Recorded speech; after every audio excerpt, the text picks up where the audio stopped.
Everybody. Okay. I want to take a second to I want to take a second to say thank you. I want to take a second to say thank you because I did a live a couple of nights ago where I was being very open and honest and very vulnerable about what I was going through as an artist and as a writer and where my mindset was and where it got me to moving to Phoenix and all that stuff. And actually presently right now I'm in Los Angeles because I'm out here for film work. But I wanted to take this message as a follow-up because I did get reached out by a lot of people, a lot of my friends, um, making sure that I was okay. I am okay, actually. That's part of the reason why I did it is because I wanted to be honest with myself because I'm trying to heal. I also want to give a big shout out to my agent, Jen, who follows me on Substack and watched the video and called me right away to make sure I was okay. And we had an amazing talk. She's such an awesome person. Like I'm very lucky to have the team that I have between my manager, my agent. I also have a booking agent. Uh, but my theatrical agent, Jen, wonderful lady. And I am so happy that I have her. And she likes to check in from time to time, but I hadn't heard from her in a while, since the holidays. And I was also moving, and doing all this stuff. And she called me the night that I did the live and she just wanted to make sure I was okay. And I was very touched. And then she filled me in on all the stuff that's happening. Because sometimes there's stuff that happens behind the scenes that I don't know.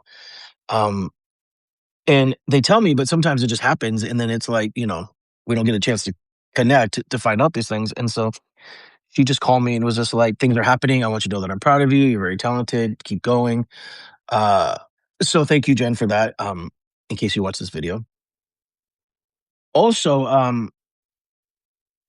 so I the clips download, and then they get loaded to my social media, and one of them got loaded on social media, went on my Facebook page, and a lot of my friends and family are on my social or on my Facebook page, and I just didn't realize that. And so a lot of them saw the video and were like, where I talked about wanting to kill myself. Um, and it wasn't like I was going to do it, you guys. It was just I was in a deep place and I was thinking about it, which of course is bad enough. And if you ever feel this way, please call for help or to find somebody to talk to because I know how it can feel to feel very alone and frustrated and scared and not feel like you have people to reach out to. Um, there are resources, so um, I'll try and find out resources and put them in the comments below. But I just want to say that a lot of people reach out to me, friends from high school, friends that I grew up with, family, people I hadn't talked to in a while. Just it's very interesting the people that I heard back from that I had not talked to in so long.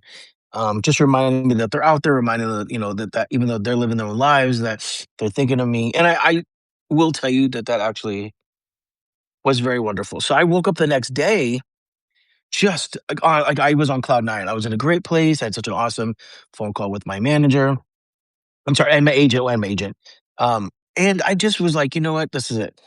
I am going to make this work come hell or high water. So I'm in Los Angeles right now for film work, but I'm looking to connect with filmmakers in Phoenix to work out there. Focusing more on my writing, which I used to spend hours and hours and hours writing as a kid. I would write at recess. I would write in between classes. I would write in between assignments. I would go home and write. I did a lot of poetry. I did a lot of short stories. And I just want to do that again. Now, it's a little bit harder because I have to do all the adulting stuff too. And I do love traveling, but I will just take time. If I'm at home working and stuff, sometimes I'll just like grab my tablet and I'll just go to like a restaurant and I'll just grab some lunch and I'll have a beer. I'll go to a bar, and, because I do this a lot when I travel. And sometimes I'll just get there and I'd be like, this is it. I'm gonna just focus on writing. And that's kind of how I wrote Acts, my novel. And sort of how I'm working on my next book, You Can Call Me Eve, which that one has to get done. It's such a good story, and I want this one. But it was a story that I'd written and I adapted into a it was a play that I wrote that I adapted into a feature, and I really liked the feature film. I'm adapting it into a book because I really want this story told.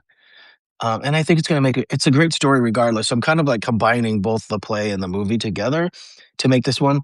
And it's tough because um, it's kind of an epic story. Plus, it's very important to me because it was, like, my mother's favorite thing I've ever written, and my mother has since passed, and so I'm kind of writing it in her honor and memory. So that makes it tough too because I want it to be extra, extra special. So, but like no pressure. So I got to get right in the head to figure things out because I really, really, I would be remiss if I don't finish this book in her memory, in her honor. Um, and plus, I think it's a great story, and I want it to get told, and I think you guys will like it too. So, because people loved it as a play, it's funny if you go to my Substack page, there's a link. There was also it was a radio play first, so we did a 30-minute version on the radio, and then from there, it got turned into a play, and then we workshopped it, and then it was a full-scale production, so it's gone through many, many, many, many phases, it's the same story. I do hope to get the movie made, it would be amazing, but I think even if it doesn't, I love just the fact that I could have it in book form and that generations can read it and just be like, "Hey, who knows, maybe it'll be a story people read in classes." Wouldn't that be awesome? I'd love to be that kinda I'd love to be that kinda author where it's like, "You gotta read my book in class and discuss it." Or maybe in a book group. I don't know. A boy can dream, you guys. So, but really, this message was about just saying thank you to everybody. I still get in my head sometimes. I think that's normal for artists, but uh, I just did want to say that I am okay, and I did want to say thank you to everybody because um, the outpouring that I received was beyond unexpected, and I think I just had convinced myself that I was living alone in LA and no one was thinking of me, and I guess they were, or I know life gets in the way, I get that. It's just such a lonely city, and I actually feel oddly connected to people now that I've left it. Like, I feel like I talk to people more now, um, because most people didn't even know I left, by the way. I kinda just left because it happened so quickly, and I wasn't already talking to people. So, um, I am grateful that people took the time to reach out. Um, so if there's anything you can get to from this message, it's like, just please don't give up. I know that some days aren't that easy, because they aren't.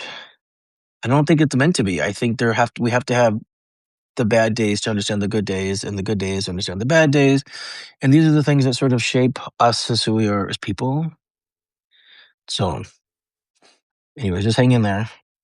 Remember, tomorrow's a new day. So, again, thank you for the love and support, for each and one of you who reached out.